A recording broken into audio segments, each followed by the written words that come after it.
What's going on, guys? Sean here, coming at y'all with another video on my way to work. So I figured, why not talk about what I'm feeling, what I'm thinking today, and what I'm feeling and thinking about today. And I woke up thinking about it this morning. Not gonna lie, thought about it a bit before bed last night too.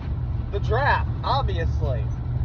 I mean, if you're an NFL fan and you're not excited for the draft, then what are you doing? You know? This is the biggest time of year for teams because this is the true reshaping of teams. This is the true reshaping of teams. Everybody thinks free agency is where it's at. You sign one big free agent and everything's going to change, you know? You sign that one free agent and they think the whole organization is going to change. Yeah, sometimes that might be fair. I think Hassan Reddick was a guy like that for us last year. You know, he came in, and Philly's not used to having a double-digit sack guy. You know, he came in, and he showed out right away, immediately. But before we get too far into this, before I get too deep into my thoughts, if you're new here, please subscribe. Please hit the like button. I thank you so much for checking the video out. I thank you so much for your support on this video. If you've been here for a while, obviously I appreciate you guys. Keep doing what you've been doing. Keep supporting like you've been supporting. Comment down below. Talk to me. It's been kind of quiet lately. Hasn't been much news. Eagles have been dead quiet. You guys have been holding out, waiting for the next video. I appreciate you guys. I love you guys. All right, now back at it. Now, like I was saying, the draft is where you really reshape your team, especially when you have more picks. The more picks you have, the more reshaping there is to do. Multiple first-round picks, a great opportunity to change the dynamic of your team, to bring youth, speed, strength, a different level of animal that we're not used to having on the team because you're not used to bringing multiple guys like this in at once. I really think that the Eagles are going to be totally different than last year. I mean, obviously, you're still going to have Jalen under center. Obviously, a lot of your offense is probably going to stay similar. But the team dynamic, the team chemistry, the way they connect, the core values, as Nick would say, is going to be different. It's just going to be different. There's so many new guys coming through. Both of our linebackers gone. 4 defensive tackles gone. You know, I like corners in and out, safeties in and out, you know, D linemen in and out, like Isaac Seumalo gone, Zach Pascal gone, Miles Sanders gone. You know, people only talk about the starters. Our depth was just as important last year as our starters, especially on the D line and all of offense, everywhere on offense. It just unbelievable versatility, you know, an unbelievable feeling from our coach to know who to put in when and where. You know, defensively, the rotation was amazing. You know, Nakobe Dean's coming in. One of my most, you know, things I haven't talked about at all, but something that I'm more excited about than I think just about anybody else. You know, I see Philly 500 talking about draft 5 over and over and over and over and over. You know, after he was calling Nakobe Dean a stud last year. Now I'm hearing that we need to bring in as many linebackers as possible because we just don't know what we got. Nakobe Dean was supposed to be a first-round pick last year, okay? I still have no idea why he wasn't. Like, how he went and planted some fake-ass evidence with a doctor or something, and that doctor shared it to 31 other teams, you know what I mean? Like, there was no reason Nakobe Dean shouldn't have been a first-round pick. This year, we will have 3 first-round picks coming in to start on this team. 4, Jordan Davis. This team is going to be so different. So with all that being said, it leads me to my actual point.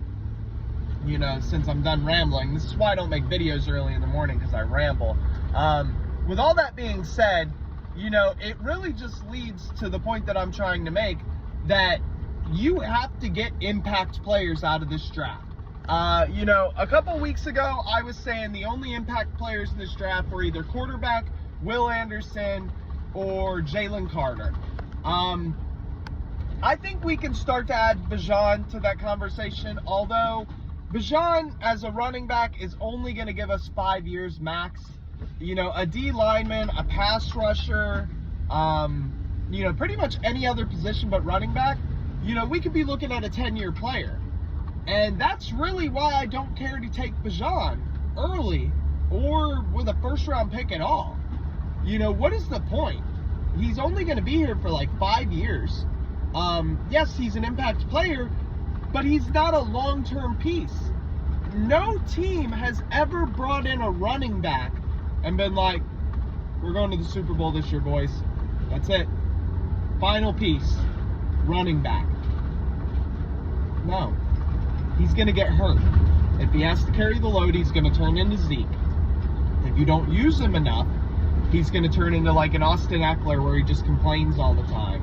And then his focus is always somewhere else. You know, you put too many eggs in one basket and your running back becomes your whole team. Nick Chubb, Dalvin Cook, Alvin Kamara. You know, I just don't think it's worth it. You know, we've got a group of guys. We can take a second, third, fourth round pick running back and do what we've been doing. There's no reason to draft someone in the first round. We don't need it. I would rather draft a wide receiver in the first round than a running back. Why would you draft a running back in the first round? No. Go get me the number 1 wide receiver then. If weapons are so important, go get me the top wide receiver to go with Devontae Smith and A.J. Brown. What do you mean he won't have playing time? Who's the tight end 2? We're not going into 2 tight end sets all the time. Bring me a 3rd wide receiver. And don't give me the Quez Watkins shit. Don't give me none of that. Because Zach Pascal got used last year, and he was the 4th guy. You know, the only receiver that didn't get playing time was our guy who couldn't figure out how to punt return for most of the year. And I still don't understand why we kept him around. Don't draft a running back. It's that simple. Anything but running back. There are more impact players in this draft than I originally gave credit for. You could just watch highlights and see that. You see guys that are bigger, stronger, and faster than everybody around them. Those are impact players. Players who are smart, who use their IQ to win games. Those are impact players. You know, people who have both are superstars. You know, are there any superstars in this draft? I'm sure. I'm sure there are every year. Every year there's someone in the draft that nobody expects. Every year. You know. So what I want to see out of this draft, just get as many good ones as you can. Stick to your board. Think about who's going to be here for 6, 7, 8, 9, 10 years. Don't draft a running back in the first round. And you know, just keep building the way you've been building. You know, we got 12 picks in the draft next year. Over this draft and next draft, along with last draft to go on top of it, this is a brand new generation of Eagles. A brand new generation, because a lot of these guys are going to stick. You know, a lot of these guys. From the moment we drafted Devontae Smith, I mean, everybody's hit. Everybody's hit. And, you know, you can talk about, well, this 6th round pick was a rotational pass rusher and he didn't do anything. He's a 6th round pick and a rotational pass rusher on a Super Bowl team. You know, the year we won the Super Bowl, Mac Hollins was a 4th round pick. Everybody loved Mac Hollins. You know, don't be so quick to forget. You know, sometimes you draft a guy for 1 year, for 1 catch, for 1 play. That's all it takes. You know, and I'm okay with that. So let's go find those players and let's get back to the fucking Super Bowl, all right? I appreciate you guys. I love you guys. I'm going to have my top 10 prospect video probably coming out like a couple days before the draft. And I'll probably hit you guys with another video just talking shit, seeing how you're doing, because I miss you guys. I love you guys. The views have been up. The likes have been up. Once again, I thank you so fucking much for everything you guys do. Everything. You know, all of y'all that comment, that talk to me, argue with me, I don't care, dude. I like the arguments. Let's go. Let's talk football. All right? You guys be good. Be safe. I love y'all, and have a great day.